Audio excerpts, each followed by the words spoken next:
Hi, today for reviewing Huawei P60 Pro and I'll show you how to unblock number on this device.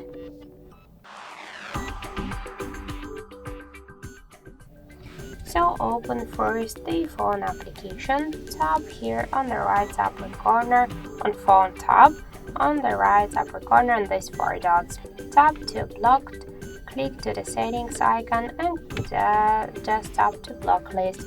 Here you'll see all of the available numbers on your blacklist, and just to remove the numbers from the blacklist you should just hold it for a while to select.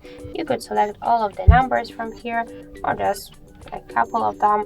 Just click to remove and tap the remove button to confirm your action, and that's it. So thank you guys for watching, and if you find this video helpful, leave thumbs up and subscribe our channel.